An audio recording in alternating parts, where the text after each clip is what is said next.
Bonjour à tout le monde. Bonjour. Bonjour, donc le soir on est à 18 h.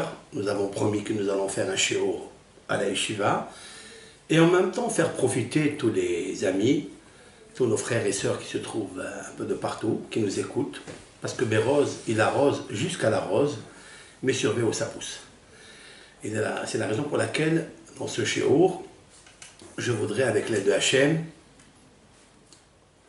donner l'explication de la Ségoula, qui est écrite dans les Sfarim, mais qui n'a pas été explicitée, n'a pas été détaillée, le pourquoi. Nous allons, avec l'aide de Hachem, d'abord, pour renforcer cette Ségoula, qui consiste à prendre toutes les mèches qui ont été allumées, c'est-à-dire le restant des mèches, plus l'huile qui a été consommée après la demi-heure, seulement après la demi-heure. Eh bien, toute cette huile, toutes ces mèches, nous les réunissons le 8e jour, même si aujourd'hui nous sommes le 9e jour, peu importe, mais nous sommes encore sous l'influence de Hanouka. Donc, gardez ces mèches, les mettre dans une barquette en aluminium, allumer un petit foyer, un petit feu, et passer au-dessus de ces mèches et au-dessus de cette huile. Et ça confère de trouver, pour un garçon qui est célibataire, qui cherche bien sûr à se marier, une fille qui toujours, de toute façon, elle cherche à se marier, de son essence, de sa neshama. Je vais l'expliquer pourquoi. Alors plus bien sûr pour le garçon, qui lui doit bâtir sa maison, c'est lui qui doit prier pour avoir un bon zivoug, une belle kala, et kacher, saméa, selon le shoresh de sa neshama. Cette ségoula est écrite dans un livre qui s'appelle Bet Abba, qui est rapporté dans des Sfarim, mais c'est une coutume qui est déjà existante dans plusieurs villes dans le monde, notamment à Djerba. Il faisait aussi cet allumage des pétilotes, de l'huile, des mèches, et alors là, il dansait devant cette combustion. Il dansait, c'est marqué qu'il dansait. Cependant, plus exactement, il est marqué qu'il faille passer au-dessus de ces mèches, et nous allons expliquer pourquoi. Quelle est la vertu de l'huile de Hanouka, de ces mèches de Hanouka? Est-ce que, parce qu'ils ont servi à une mitzvah, qui est une des plus belles mitzvot du judaïsme, à savoir les 8 jours de Hanouka, qui, d'après nos sages, le Mashiach est né à Tisha B'Av. C'est vrai, c'est son corps qui est né à Tisha B'Av. Mais sa neshama, sa lumière qui va rayonner dans le monde, est née dans les 8 jours de Hanouka, c'est-à-dire le mois de Kislev. Donc nous voyons que le mois de Kislev est un mois qui confère, qui donne la puissance de la lumière. Donc, puisque il y a de la lumière, nous allons profiter de cette lumière du mois de Kislev, de ces mèches qui ont favorisé l'allumage de Hanouka pour éclairer les maisons, pour donner la joie aux maisons. Donc il nous faut savoir que le 3e mois, de toute façon dans notre Torah, les 3e mois sont très très puissants. Pourquoi? Je vais vous expliquer quelque chose. Le mois de Kislev, il est important, et le mois de Sivan est important.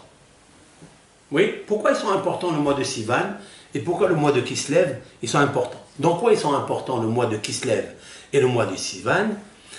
Le mois de Kislev, il est le 3e mois à partir du mois de Rosh Hashanah Tishri. Oui, à Tishri, à Rosh Hashanah, l'Éternel fixe la Parnassa et fixe les Zivugim. C'est le mois de Rosh Hashanah. En effet, la meilleure prière qui est acceptée pour une Bat Israël, pour un bel Israël, doit se faire le jour de Rosh Hashanah. Rosh Hashanah, tu peux devenir Rosh. J'ai toujours expliqué que le mot Bereshit, il a l'anagramme du mot Rosh Baït, la tête de la maison. Toute femme, tout homme juif veut devenir la tête de la maison. À quel moment il peut réussir à décrocher son mazal? C'est seulement le jour de Rosh Hashanah. Pourquoi? Parce que c'est Bereshit. La création du monde, c'est Bereshit, c'est le jour de Rosh Hashanah, et c'est la raison pour laquelle, ce jour-là, toute personne doit prier à Akadosh Baruch Hu, parce que sans prière, c'est impossible. On peut trouver, mais des fois on ne trouve pas son vrai mazal, on trouve ce que l'autre a perdu. Et ça n'est pas bon. Ça n'est pas bon du tout, puisque ça ne fonctionne pas après, ça ne marche pas bien, ça il faut le savoir. Maintenant je vais expliquer que le mois de Kislev, qui est le 3e mois, il est relié avec la lumière. Et le mois de Sivan, il est aussi relié avec la lumière, cette fois-ci avec la lumière de la Torah. Puisque l'Éternel a choisi le mois des Gémeaux, le mois de Sivan, pour donner la Torah. C'est le mois, à partir de Nissan, Iyar, Sivan, le 3e mois a été choisi pour qu'elle soit donnée la Torah, la lumière. Et le mois de Kislev, à partir de Tishré, oui, où on prie pour les Zivugim, et on prie pour la Parnassa, parce que c'est bien de se marier, c'est bien de trouver, mais il faut acheter une maison, il faut pouvoir louer une maison, il faut acheter les meubles, meubler cette maison, agencer cette maison. C'est bien de se marier, mais il faut nourrir sa kala, il faut gâter sa kala, il faut gâter sa femme. Il ne faut pas que dans le foyer, dans le baït, il y ait des restrictions, des peurs. Parce que la femme, c'est connu, hein, qu'elle a besoin d'une protection, d'un équilibre. Et ça, c'est monsieur, c'est le ish, c'est le baal, c'est lui qui doit apporter cette sécurité à la maison. Comment il doit faire cela? Il doit prier. Alors à ce moment-là, quand on prie à Rosh Hashanah convenablement, on peut trouver le mois de Kislev, et c'est ça qui est très intéressant, parce qu'en fait la menorah, qui représente la Hanouka, elle a 7 branches. C'est vrai? C'est vrai que la Hanouka, elle a eu un jour en plus, mais je vais expliquer pourquoi. Maintenant, le mois Hanouka, qui est dans le mois de Kislev, qui est le 3e mois, c'est la lumière. Le mois de Sivan, c'est la Torah. Est-ce que je peux apporter une preuve, hein, que le 3e mois, de toute façon, la Torah devait être donnée, et aussi trouver la fiole qui a alimenté 8 jours de lumière dans le Beth Amikdash. Est-ce qu'il existe une preuve dans la Torah? Vous voulez que je vous l'apporte? Je vais vous l'apporter. Parce que de ça, moi je ne travaille pas avec des ségoulottes comme ça, on dirait d'une potion magique. Ça n'existe pas de potion magique. Ce n'est pas la poudre de perlimpinpin avec laquelle on peut prendre et on fait, c'est pas vrai. Il faille faire un travail sur soi. Ce travail, le peuple d'Israël, de par sa neshama, de par l'enracinement avec la Torah, avec les patriarches, avec Moshe Rabbeinu, il est de toute façon prédisposé, hein, et disposé, Be'ezat Hashem, à recevoir son zivoug, à recevoir sa parnassa. Ça c'est connu. Maintenant je vous apporte une preuve. Je vais lire les 3 premiers versets de la Torah, de notre chère Torah, Bereshit, Bara Elokim et Hashamayim et Haaretz. L'Éternel a créé au commencement le ciel et la terre. Après, qu'est-ce qui est marqué dans le 2e verset? Et la terre était Tohu, Vohu, solitude, chaos, Ve'hoshech al pene tehom, c'est-à-dire l'obscurité dans le monde, Ve'ruach Elokim merachefet al pene hamayim, et l'esprit divin planait sur la surface des eaux. Ça, c'est le 2e verset. Création, destruction. Qu'est-ce qui vient au 3e verset? C'est lequel? Vayomer Elokim yehi or. Et l'Éternel dit que la lumière soit. Je m'arrête là. Je m'arrête ici. Si je dis que le monde a été créé le mois de Tishri, il y a une discussion entre Rabbi Eliezer et Rabbi Yoshua. quand est-ce que le monde a été créé? Est-ce le mois de Tishri ou le mois de Nissan? D'après l'un et d'après l'autre, regardez ce que nous avons trouvé qui est quelque chose de fabuleux, d'extraordinaire, et on doit se servir de ça pour expliquer la ségoula de la mèche avec l'huile. Comment? Le premier mois, Tishri, Dieu a créé le monde. Mais qu'est-ce qui est arrivé après Tishri? Qu'est-ce que c'est Heshvan? Qu'est-ce qu'il y a eu pendant Heshvan? Le Maboul. Le Maboul, c'est-à-dire la destruction du monde. Oui, la destruction du monde. Alors la Torah elle le confirme. C'est le deuxième verset de la Torah.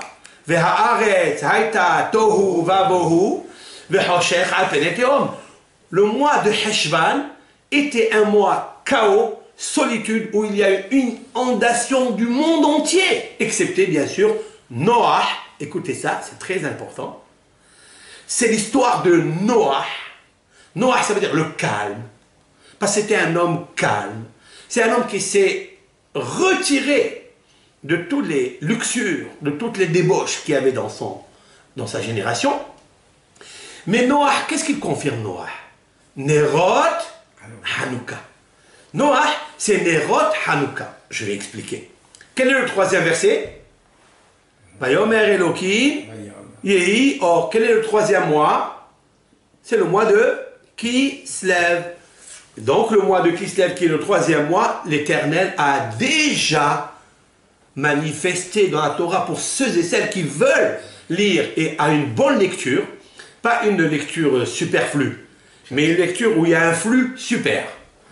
Et donc, c'est sûr et certain que la Torah, le troisième verset, va Yomer Elohim Yehi Or, c'est le mois de Kislev. Ok. Maintenant, reprenons, si le monde a été créé le mois de Nissan. Ok? Nissan, le monde a été créé, on est sorti d'Égypte.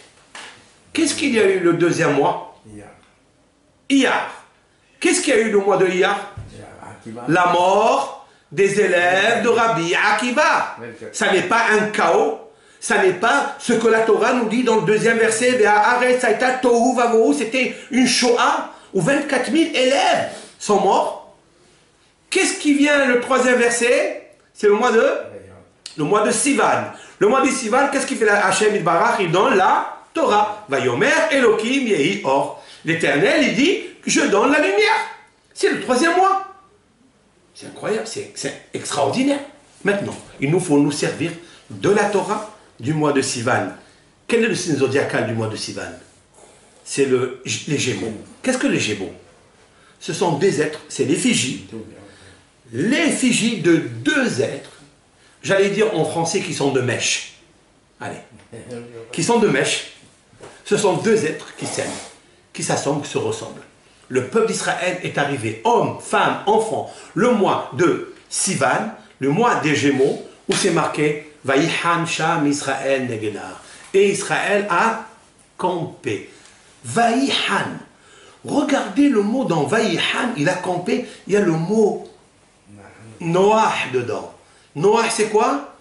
Le calme. Noah, ça veut dire être calme. Regardez Jeanne Calment, elle a vécu 121 ans. Et sans calmant. Elle ne savait pas ce que c'est des cachets. Les aspirines et autres. Les cachets, elle les a cachés. Regardez le calme. Le calme. Le premier élément fondamental qu'il nous faut savoir pour un mariage, c'est l'intelligence tranquille. Le calme. Comme ces flammes et ces mèches qui montent vers le haut dans un calme, dans un silence absolu. Absolu. D'ailleurs, quand la Torah elle a été donnée, le mois de Sivan, il est marqué dans le Talmud qu'il n'y a pas eu un oiseau qui a sifflé, il n'y a pas eu un âne qui a bré, il n'y a pas eu un lion qui a rugi, etc., etc. Cela veut dire quoi? Ça veut dire que pour obtenir le mariage avec la Torah, il faut le caractère du silence, du calme. Ça, c'est la première qualité qu'il nous faut avoir. Maintenant, revenons à Hanouka. Hanouka, en fait, quelle est la puissance de l'huile d'olive? Qu'est-ce qu'il a, l'huile d'olive? L'huile d'olive, on sait qu'il a fait des miracles, beaucoup de miracles. Oui, très bien. Maintenant, je vais citer quelques phrases du Talmud. Le Talmud nous dit que celui qui rêve de l'huile d'olive, il a rêvé une bouteille d'huile d'olive, c'est quoi? Quelle est la signification du rêve? Demande le Talmud. Tov. Matzah Tov. Il a trouvé du bien. C'est très intéressant. Qu'est-ce que ça veut dire Tov? Matzah Tov. Il a trouvé du bien. Très bien. On voit que grâce à l'huile d'olive, il y avait beaucoup de miracles. Énormément de miracles. Nous avons vu par exemple la Shunam, cette femme qui recevait Élisha, le prophète Élisée, lorsqu'elle avait une dette que son mari avait fait.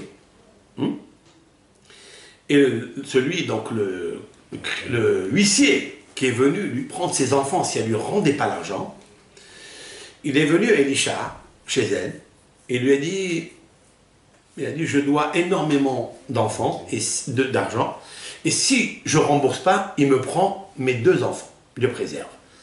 Il lui a dit, qu'est-ce que tu as dans la maison? Il lui a dit, je n'ai rien dans la maison, cependant, j'ai une fiole avec une empreinte d'huile.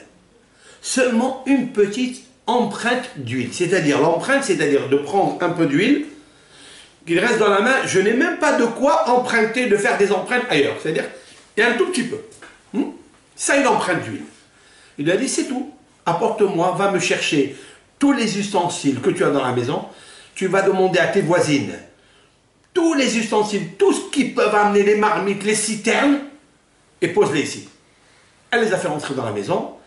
Il a fait une bracha, Elisha, et l'huile a commencé à déborder. On sait très bien que cette huile, elle est exceptionnelle.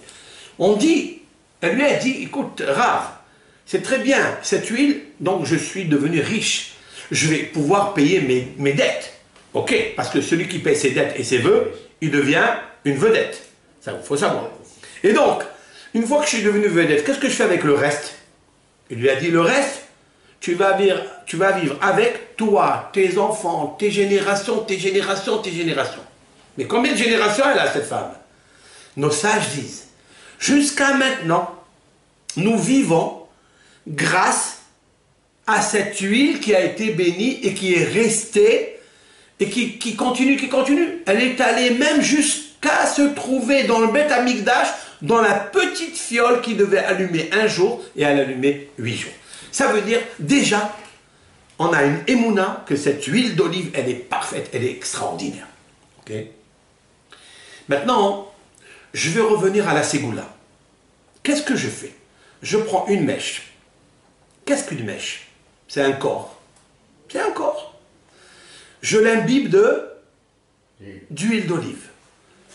Alors, il y a 2 façons comment cette huile d'olive va s'imbiber dans la mèche, et tout dépendra de la qualité de la mèche.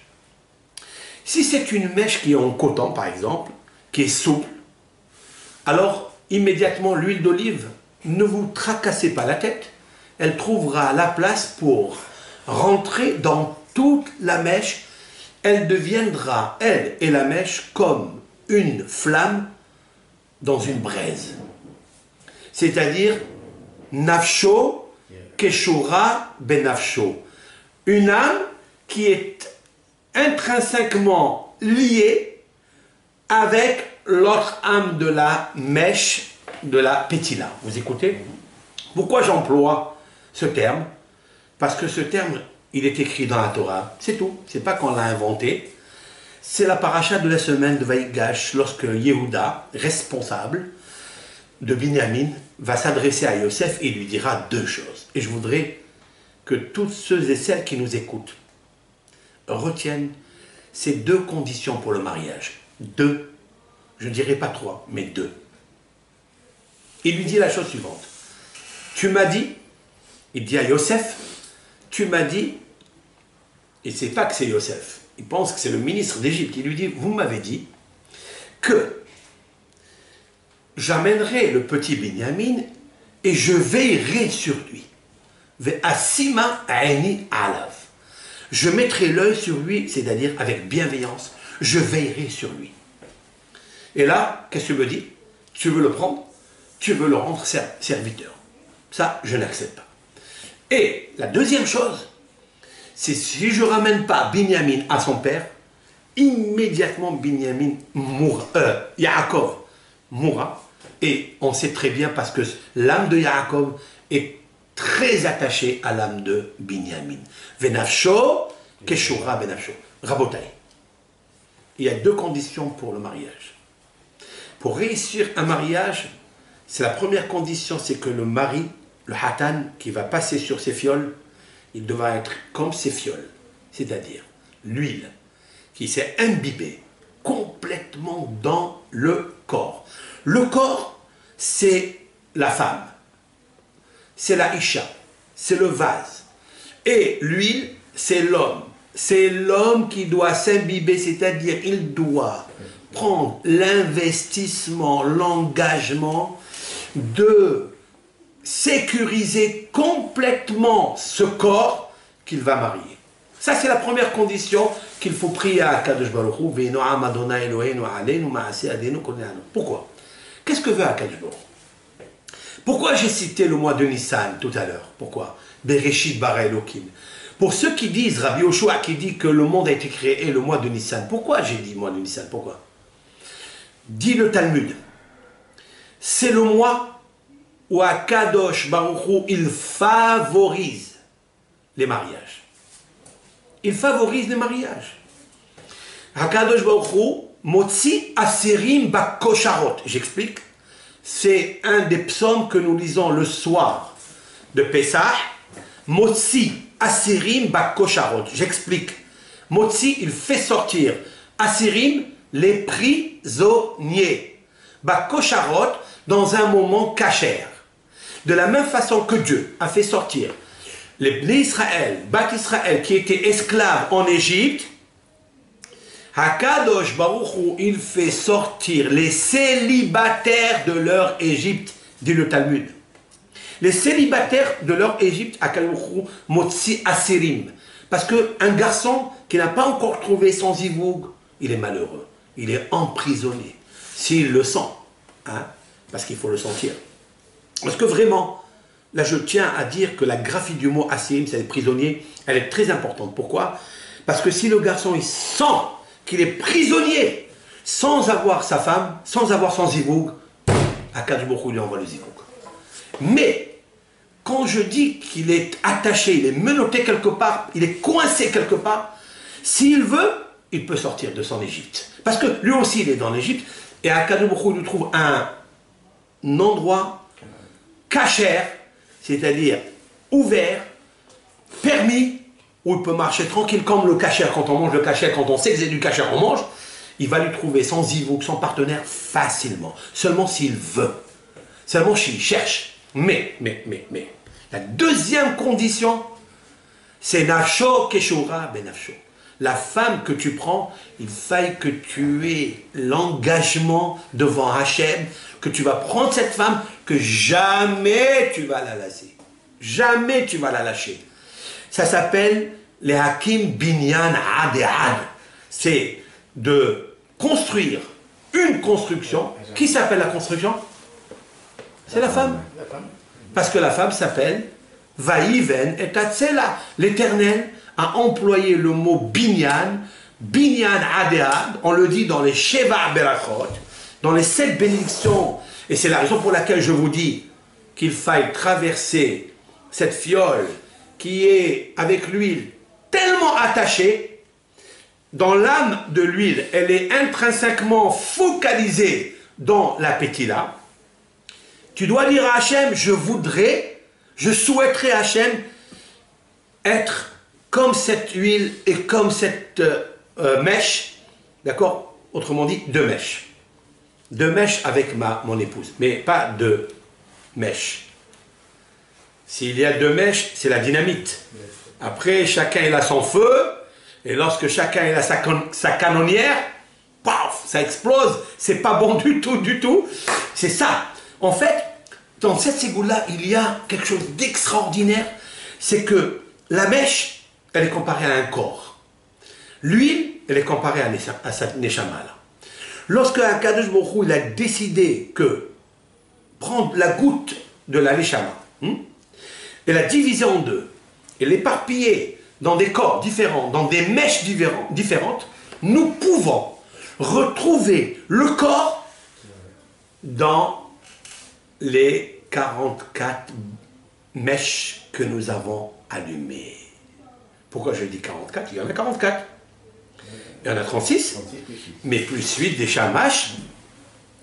Qu'est-ce qu'il y a alors? Qu'est-ce qui manque pour devenir Adam? Il manque un. C'est-à-dire un, c'est qui? C'est moi, le shemen, monsieur, et la mèche. La mèche, l'huile et la mèche ensemble, imbibées l'une dans l'autre, nafsho keshura benafsho, vraiment, plus je m'engage. C'est ce que tu as dit dans la ketouba.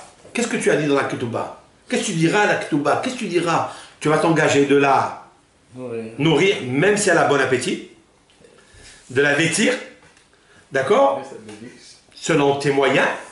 On n'a pas demandé que tu vas lui acheter des robes, je sais, à Saint-Honoré ou à je ne sais quoi. Hein? Tu vas lui avoir, et plus la chérir. Ce sont ces 3 mitzvot qui sont tellement importantes. Pourquoi il y a 3? Les Réchit, les Haaretz, Vayomer Elohim Or. Ce sont les 3D, les 3 dimensions que tu dois t'engager. Et en fait, cette fiole qui a allumé, enfin ces bougies-là, qui ont allumé pendant 8 jours, dans 44 mèches, oui? Eh bien, qui va devenir l'homme après Adam? C'est quoi Adam, en fait? C'est quoi Adam? C'est un homme. Adam, c'est l'homme avec un H majuscule. C'est qui? C'est monsieur et madame. C'est pas mâle-femelle. Hein? Mâle-femelle, ça existe même dans une prise. Il y a mâle-femelle. Comme je dis toujours que si on habite dans une maison ensemble, mâle-femelle, attention, lorsque la femme, elle se mêle, elle met le feu et il a mal. Mais il faut prendre, pour devenir l'homme avec un H majuscule, il faut prendre la hache et se diviser pour l'autre. C'est-à-dire complètement s'effacer pour l'autre. Et ça, c'est le travail de Ish. Pourquoi Ish? Parce que Ish, qui met Ish Luko Hazot, est là où j'arrive. Maintenant, j'ai une question que j'ai posée sur cette sigoula. Une question, c'est laquelle? Pourquoi on ne fait pas cette sigoula avec les mèches de Shabbat? Tiens, j'ai pensé à quelque chose ensemble. Pourquoi les mèches de Shabbat, l'huile de Shabbat qui a brûlé tout le Shabbat, une fois qu'elle s'éteint, je prends cette mèche, je prends cette huile, et je dis, tiens, je crée une ségoula pour le Shalom Bayit. Puisque, quelle est la raison interne de l'allumage du ner Shabbat? À part la correction que la femme doit faire pour avoir éteint l'âme de Adam, alors pourquoi on ne rallume pas, on fait Shalom Bayit avec? On n'a qu'à les garder. Et j'ai dit, pourquoi pas? Pourquoi on ne garderait pas l'huile qui a consumé Shabbat pour Shalom Bayit? Ben, de toute façon, l'huile d'olive, si on allume avec l'huile d'olive, parce qu'elle est tellement belle, celui qui voit, comme disent nos sages, l'huile d'olive dans le rêve, c'est Tov. Mais Tov, c'est qui Tov, en fait? C'est la femme. Maintenant, je reviens. Vous savez que quand on a terminé le 8e jour, on a allumé donc le soir, c'était quand est-ce? Samedi soir? Très bien. Le lendemain, on a une lecture de Sefer Torah. Certes? Qu'est-ce que nous lisons dans le Sefer Torah? Nous lisons les Nessi'im, ce sont les princes d'Israël qui s'appellent Nessi'im, les princes. Tout ce que l'un a apporté au Beth Amikdash. Pourquoi ils ont amené tout ça? Pour les sacrifices. Mais pour le Mizbeah, c'est-à-dire pour l'autel des sacrifices. Très bien. Nous avons fini après, et on a dit, Zot, Hanoukat, Hamizbeah, voici l'inauguration du Mizbeah, Beyom Himashah Oto. Le jour où il a été oint. Écoutez bien. Écoutez très très très bien. Nous sommes le 8e jour. Qu'est-ce qu'elle dit la ségoula? Cette ségoula qui est tellement belle, qui est tellement forte. Cette ségoula nous dit de prendre les mèches qu'on a allumées, la menorah, enfin la Hanouka, de les garder. Pour faire quoi? Pour gagner quoi? Mais je vais vous dire, c'est très simple. Nous allons prendre le mot Zot, Hanoukat. Voici, hein, Hanoukat, c'est l'inauguration. Ça vient du mot aussi Hinour, éducation. Nous allons travailler avec ces deux mots parce que c'est là où est tout le secret de cette ségoula. Pourquoi? Vous savez que la femme, comment elle s'appelle une femme? Elle s'appelle Zot. Comme ça elle s'appelle. Je vous apporte la preuve. Voilà, c'est marqué ici dans, je prends la Genèse et je lis. L'Éternel, donc, il a créé Vaïven Hachem Elohim et Tatsela. Adam Arishon était seul, mais rester seul, c'est une catastrophe. Il a dit, c'est pas bon pour le monde. C'est pas bon pour le monde. C'est pas marqué, c'est pas bon pour lui, l'homme. Ça n'est pas pour le monde. Bon. Lotov. Ça veut dire que sans femme, il s'appelle Lotov. Mais avec la femme, il s'appelle Tov. Celui qui voit de l'huile d'olive, qu'est-ce que dit le Talmud? Tov, ça veut dire la femme. Si quelqu'un, il rêve de l'huile d'olive, c'est sûr et certain que dans l'année, il est marié. Sûr et certain. Et pas seulement n'importe qui, avec n'importe qui. La femme qui n'est pas à lui, qui a trouvé que l'autre a perdu. Non, la sienne. Celle qu'un jour, il a perdu. Celle qu'un jour, elle était avec lui. Celle-là, c'est sûr et certain. Donc, l'Éternel dit, rester seul, ça n'est pas une bonne chose. Alors bon, je vais lui faire une aide pour lui. Très bien. Vayomer à Adam. Qu'est-ce qu'il a fait à Kadmochou? Il a créé donc la côte qu'il a pris de l'homme. Donc, en fait, la femme. Mais c'est tellement simple. C'est tellement simple. Je ne comprends pas, moi je ne comprends jamais comment un homme il arrive à se disputer avec sa femme. Je ne comprends pas. Vous savez pourquoi? Non, il y a des petites histoires, D'accord, des petites. Il y a toujours une dynamite, parce qu'il y a deux mèches. Mais si l'homme, il sait que cette femme, elle a été prise de lui. Mais un homme, il s'aime tellement. Il est tellement égoïste pour lui. Pourquoi il n'est pas égoïste pour cette femme qu'il a? Pourquoi il n'est pas économe? Pourquoi il n'est pas bienveillant? C'est à lui ou c'est pas à lui, celle-là? Si c'est la côte de l'homme, mais il est attaché à elle. Il doit s'imbiber en elle. Il doit prendre sa neshama, son huile, et mettre entièrement dans cette mèche pour allumer une belle flamme, une belle âme dans la maison. Pourquoi alors il n'est pas? Parce qu'il est encore lotov. Il est encore, et il se sent toujours qu'il n'est pas bien. Il se sent toujours qu'il n'est pas bien. Il est insécurisé. Il n'a pas la puissance. Qu'est-ce qu'il fait avec lui? Il dit, t'inquiète pas, je vais prendre une partie de toi, et c'est de toi que je veux faire ta construction. C'est de sa femme, elle devient binyan. Ok. Lorsqu'il lui a amené à l'homme, Vayomer à Adam. Écoutez les premières paroles de la Torah. Et c'est le troisième mot de la Torah. Vayomer à Adam, Zot. Hapa'am, pas encore. Zot hapa'am, cette fois-ci, elle, un os de mes os, ou basar mi besari, une chair de ma chair. Et là, c'est ça qui est extraordinaire. Les autres, à celle-là, ikaré isha, à celle-là, j'appellerai la femme. Pourquoi? Qui meish lukoha zot. Parce que de l'homme, elle a été extraite. Vous avez vu le mot zot? Car de l'homme, elle s'appelle femme parce que de l'homme, elle a été prise. Celle-là. Maintenant, je vais vous inviter à regarder avec moi un éclaircissement, une révélation extraordinaire. Si vous prenez les initiales, Ki, Meish, Lukoha, Zot, je vais vous les faire ensemble. Ki, Kaf. Meish, Mem. Lukoha, Lamed. Zot, Zain. Mem, Zain, Lamed, Chaf, Mazal, Cha. Ton Mazal. Ton Mazal. C'est un test. Ça veut dire quoi? Qu'est-ce qu'elle vient de dire Adam Arishon? Vayomer à Adam, l'homme il dit, Zot Apa'am, cette fois-ci, c'est sûr et certain que c'est la bonne. Pourquoi? Parce qu'elle est un os de mes os, et elle est une chair de ma chair. Ah bon? Ça veut dire que ça ne ressemble pas à l'huile d'olive qui est imbibée dans la fiole. Et d'ailleurs, ça va être marqué immédiatement après. Un homme doit abandonner son père et sa mère. Attention, attention, attention, attention. Il ne faut pas faire une faute d'orthographe ici. Une faute grave. Laquelle? D'abandonner son père et sa mère parce que tu te maries avec une femme, tu abandonnes ton père et ta mère. Non. Dieu préserve. Le mari a toujours, même la femme, elle a le kavod de sa mari, ça c'est sûr et certain. Parce qu'en fait, je vais vous expliquer quelque chose. Si elle a le kavod de sa mari, pourquoi?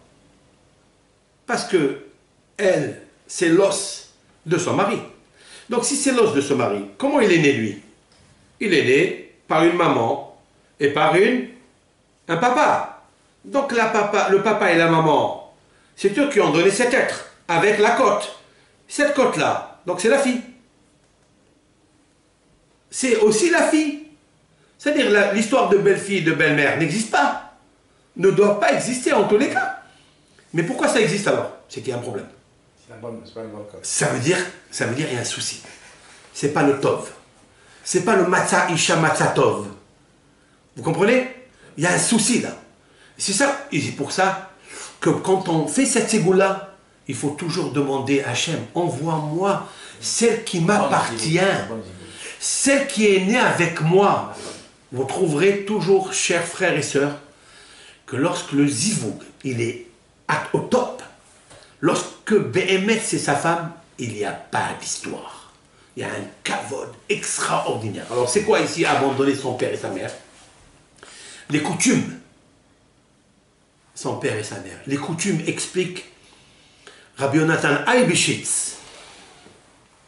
Explique Rabbi Yonatan Aybeshitz. Les coutumes. Les coutumes de père et de mère. Maintenant, il faut suivre le mari. Si le mari est Sfarad, on fera à Pessah, on fera pendant les fêtes comme le mari. S'il est Ashkenaz, la femme elle est obligée de faire comme son mari. Sauf s'il veut changer avec, bien sûr, en faisant ce qu'on appelle l'annulation des vœux, etc., etc.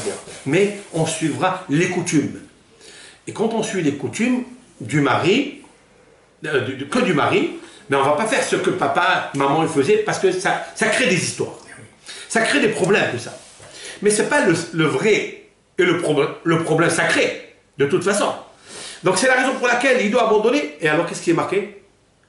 Vedavak beishto, il devra s'attacher à sa femme, et après, vehayu le basar ehad, et ils deviendront une seule chair.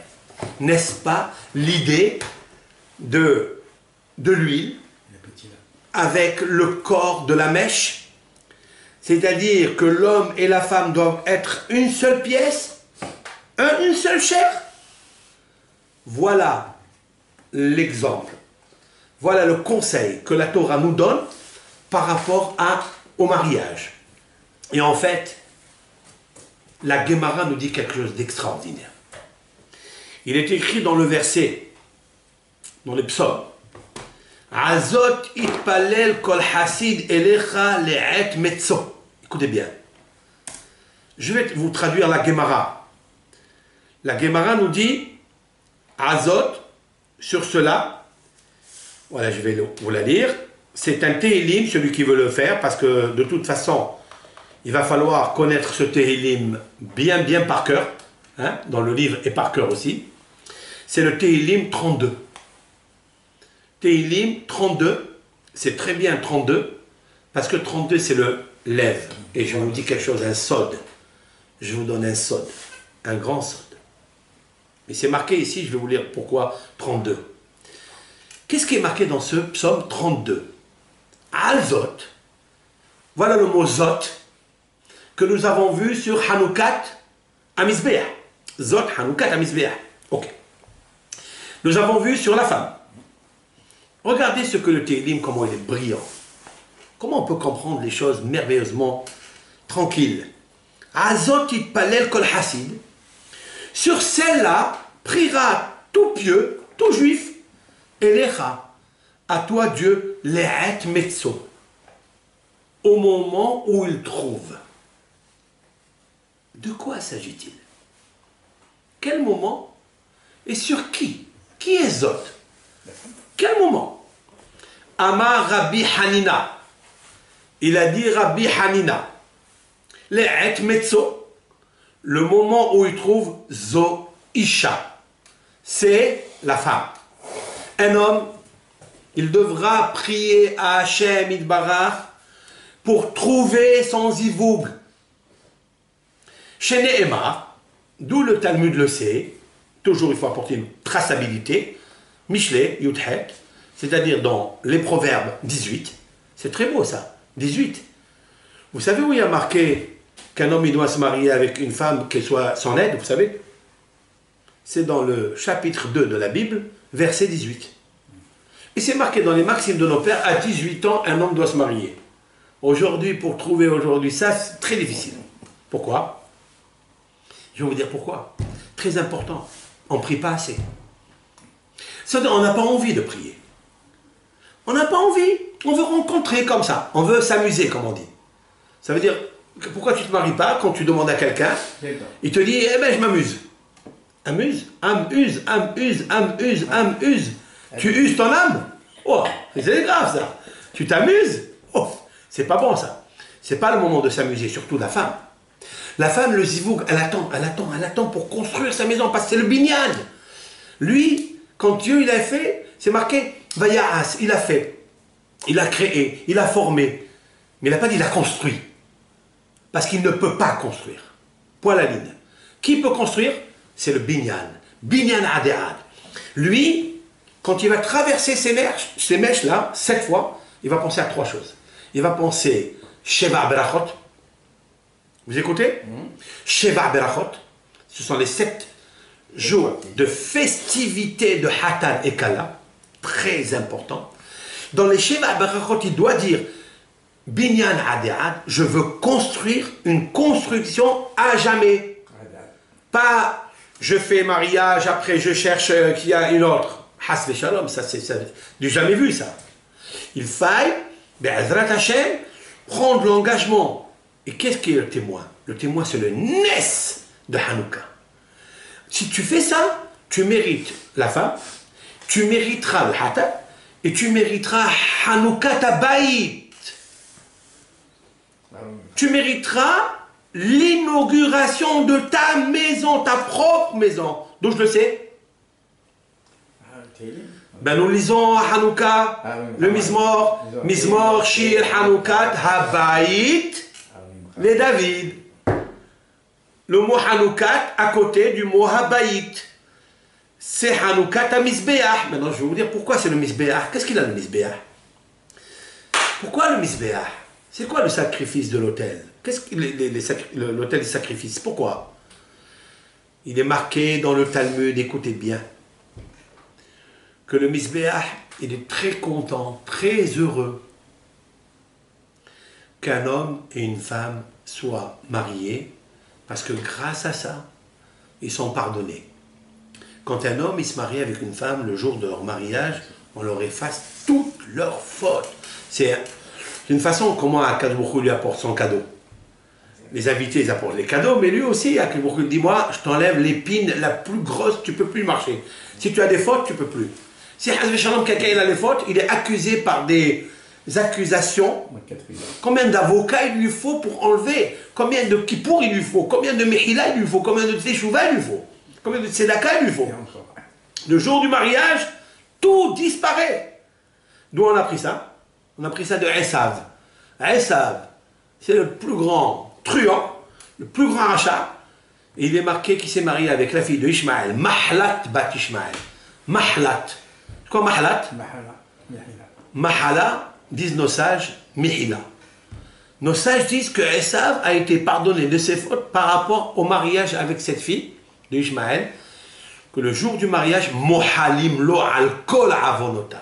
On lui pardonne toutes ses fautes. Donc Esav, on n'est pas des Esav, nous on est des Yaakov, nous on est des Israël, certes, et on lui pardonne ses fautes. Pourquoi? Parce que Akadosh Baruch Hu, il veut que le Ben Israël construit la Shekhinah. La Shekhinah, elle s'appelle Zot. Elle s'appelle Zot. C'est quoi Zot? C'est la femme, mais c'est la Shekhinah. C'est le Mishkan. Voilà. Donc, Azot itpalel elecha kol hasid et metzo. Chez les Emar, Matza Isha Matza Tov. Tout celui qui trouve une femme, il trouve le bonheur. C'est marqué. Donc, qui est-ce qui rappelle le mot Tov? C'est le Shemen Zayit. Je le relis avec le Shemen Zayit onirique, à savoir celui qui voit dans le rêve du Shemen Zayit, de l'huile d'olive. Eh bien, ça s'appelle l'interprétation Tov. Ça veut dire la femme. Maintenant qu'on a allumé les 8 jours de Hanouka, alors là, c'est ça qui est extraordinaire. Pourquoi je le fais le 8 jours? Parce que c'est Hanouka à Misbéach. Même le Misbéach, il lui pardonne ses fautes. D'ailleurs, le Talmud dit que lorsque Dieu préserve un juif, un Ben Israël, une Bat Israël, que le premier mari d'une femme, il divorce avec elle. Le Talmud nous dit quelque chose de difficile à entendre. Une dynamite, en parlant de mèche. C'est marqué Kolam Garesh Ishto Rishona, tout celui qui divorce sa femme première. Misbeach Boché Alav. L'autel des sacrifices, il pleure pour lui. Maintenant, il s'agit de pleurer pour qui? Pour lui, pour celui qui divorce. Mais je voulais ajouter qu'il pleure, bien sûr pour celui qui divorce, mais il pleure aussi pour lui. Le Misbeach, il pleure pour lui, lui-même. Pourquoi? Parce que cette femme-là, elle se marie. Elle a des enfants. Au moment où elle accouche, vous savez très bien que l'accouchée, elle doit apporter un sacrifice. Où elle apporte le sacrifice? Au Misbéach, à l'autel. Et lui, il lui pardonne la faute. Lui, il pleure. Pourquoi moi même pas les corbanotes? Pourquoi moi même pas les sacrifices? En fait, le plus grand sacrifice que le Misbéach, il veut, c'est quoi? C'est qu'un homme, il se sacrifie pour sa femme. Ça veut dire qu'il soit Ezer, qui va tout faire pour lui. En fait, c'est à lui, hein. C'est sa cote à lui. Il faut qu'elle soit à côté de lui, il faut qu'elle soit imbibée en lui. C'est ça, tout le Inyan. Le Inyan, c'est qu'un homme, il doit... C'est pas une magie, ça. C'est pas la poudre de perlimpinpin. Le Inyan, c'est la Emouna. Donc, celui qui prend ces mèches-là, qui ont servi pour une mitzvah tellement de la lumière, qui ont tellement... C'est qui allume la lumière? C'est qui? C'est Aaron. Aaron, c'est le shalom. Il trouvera la shalom, c'est le tov, c'est la paix. Il trouvera le shalom baïd dans la maison. Pourquoi? Seulement s'il se dit, en parlant ici, bien sûr, à ceux qui ne sont pas encore mariés, ceux qui cherchent à se marier, cette ségoula, s'ils la font avec kavana. Maintenant, je vais vous dire quelque chose. Le Talmud dit que tefila, belo kavana, Kegouf Belo Neshama. Une prière qui se fait dans la synagogue sans Neshama, sans Kavana, sans intention, sans ferveur, sans avoir la soumission devant ce que tu demandes à Akadosh Baruch Hu, c'est comme un corps sans Neshama. C'est vrai? C'est pareil. Regardez, qu'est-ce que nous dit le texte? Un homme, il doit prier pour avoir sa femme. Certes, c'est marqué, je vous l'ai dit, dans l'Ève. Prenez le mot pétila. Pétila, c'est la mèche. C'est l'anagramme du mot tefila. Azot itpallel kol hasid. Je veux, Hachem, je souhaiterais, pas une femme, je souhaiterais construire une maison. Quand tu dis le mot construire, sache, c'est la femme. Parce que c'est marqué chez elle, dans l'expression de la création, c'est marqué, il construira une femme. C'est un mot binyan, binyan adéad. Je veux construire un binyan à jamais, je ne veux pas m'amuser. Et là, quand Hachem dit, Azot itpalel, s'il prie, c'est ça la pétila, c'est ça en fait la neshama, avec le gouf blo neshama, c'est le shemen, parce que Hachemen, c'est l'anagramme du mot neshama, et c'est l'anagramme du mot shemona, 8. C'est le 8e jour. On a pris ça du 8e jour, tout est imbibé. On a fait un kavoda, on a éclairé notre maison. Maintenant, je vais vous ajouter quelque chose de très puissant que dit le Harizal. Le Harizal à Kadosh, Et ça, c'est écrit dans le livre Ahnaf Shenu de Rabbi Avraham Hamoy, qui a vécu il y a 180 années. Il a amené au nom d'un livre intitulé Amtahat Binyamin, c'est des livres très sacrés, très puissants, au nom du Harizal. Le Harizal a dit cette ségoula, mais pour autre chose. Il a dit on prend tous les mèches et toute l'huile où il y a eu un nissim veniflaot, oui, on les prend, on les combustionne et on danse devant. On fait des rikoudim devant, ça fait quoi? Ça enlève le samamavet. Ça enlève le poison de la mort, les ennemis qui te traquent. Les ennemis. Des fois, tu as des ennemis physiques. Ceux aussi s'éloignent de toi. Mais moi, je dis que la Kavala du Harizal est plus profonde encore. Il y a des ennemis qui t'accusent.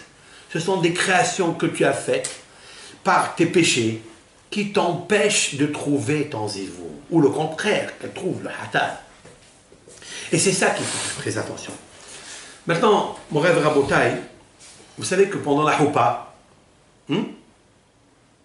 le mari, ou bien la belle famille, elle rentre avec une bougie. Oui. Et le Hatan, les côtés, belle femme, belle famille, l'un rentre avec une bougie, l'autre avec une bougie. Pourquoi? D'où est sorti ce minag-là, cette coutume-là? D'où? Hein? Mais c'est très simple. Ner, c'est bougie. Parce qu'on nous y sommes dedans. Ner, c'est bougie. Noun, c'est 50. Resh, c'est 200. 250. L'un, il tient une bougie, c'est 250. Et l'autre, il tient une bougie, 250. 250 et 250, ça fait combien? Ça fait 500. À quoi correspond ce chiffre? Il correspond au chiffre que la Torah, elle a dit à Adam Arishon.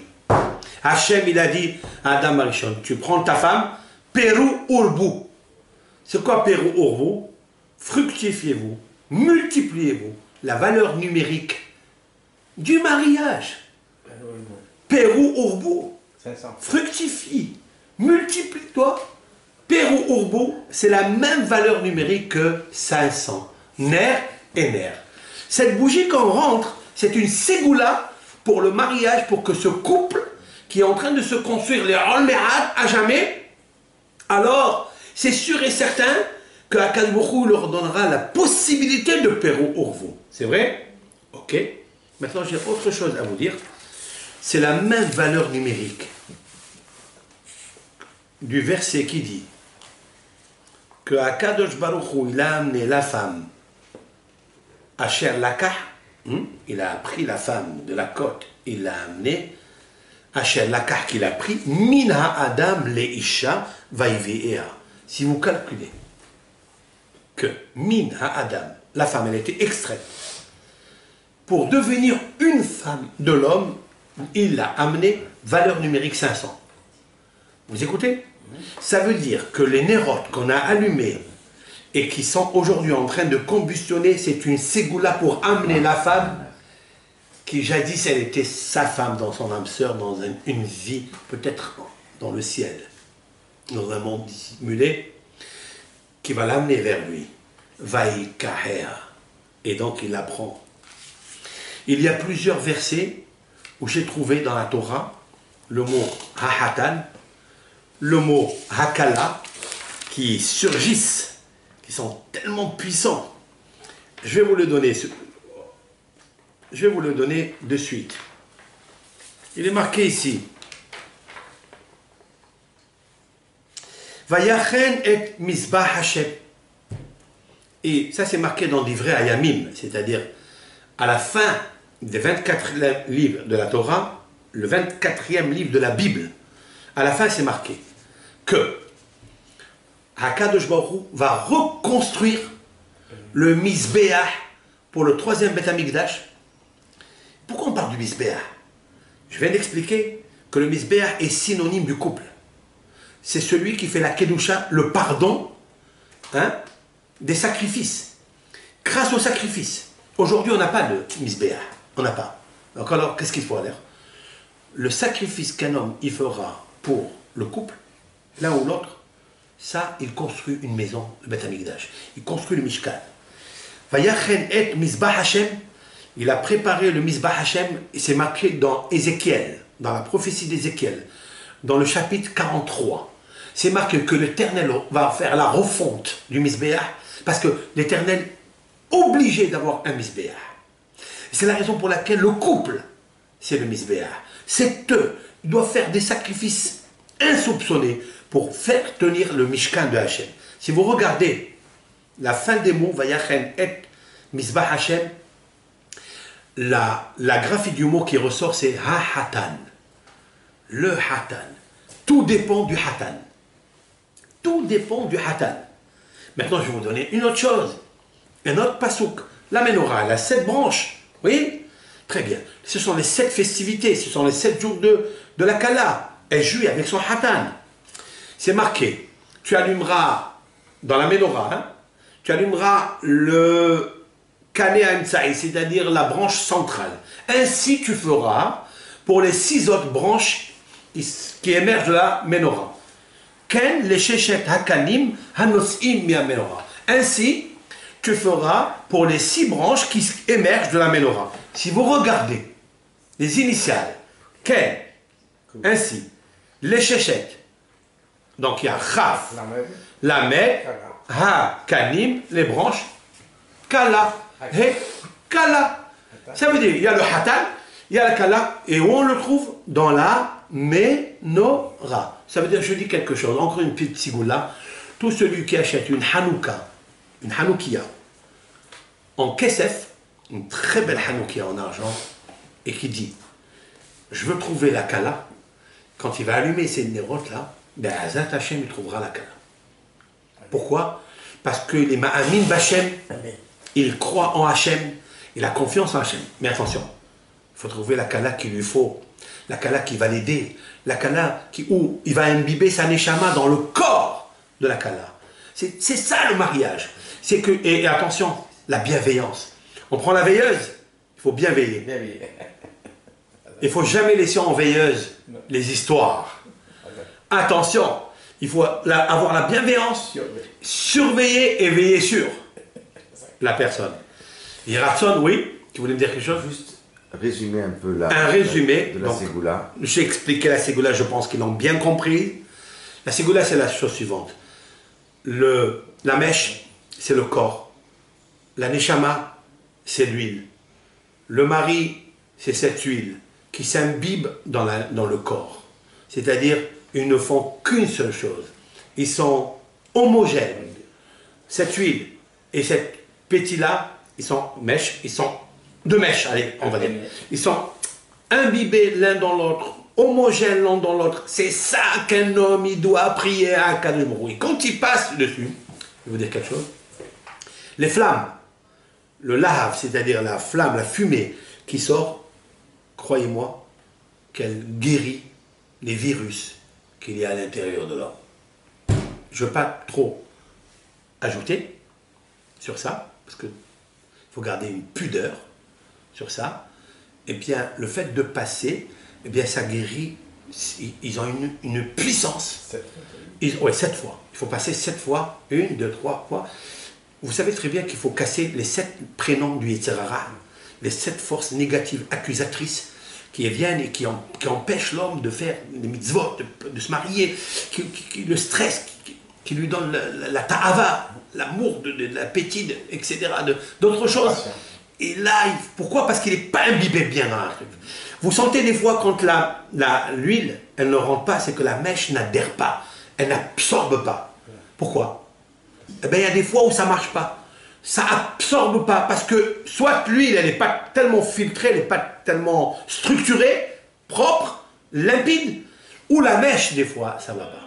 Et c'est mon mérité que la mèche et l'huile, comme celle de Hanouka, puissent leur donner. Et pourquoi ça se trouve dans le psaume 32? Pourquoi ça se trouve dans le psaume 32?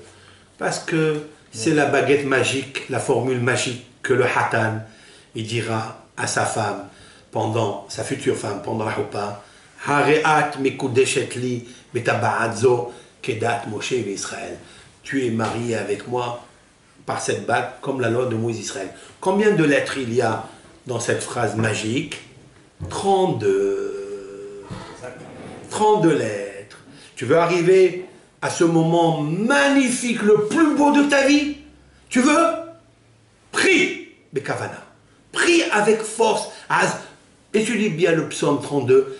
Azotit palel pour elle. Je veux, Hachem, que tu m'envoies une femme digne de ce nom. Je voudrais m'imbiber. Je voudrais vivre avec elle comme un seul corps. Pas deux mèches, mais deux mèches. En un seul mot.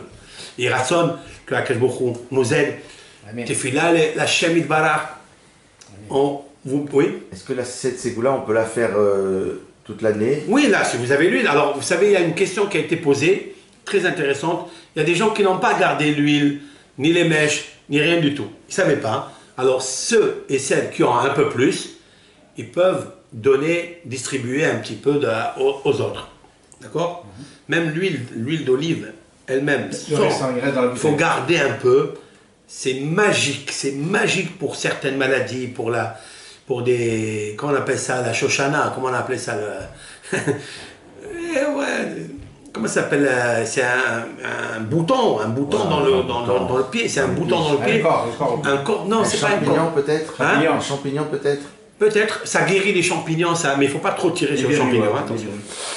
Et Rasson, que Hachem nous bénisse, vous bénisse, Am Israël, et que chacun, Be'azat Hachem, qui prie Hachem, qui trouve son zivou, que l'Am Israël sort de cette galoute, yallah, barakao.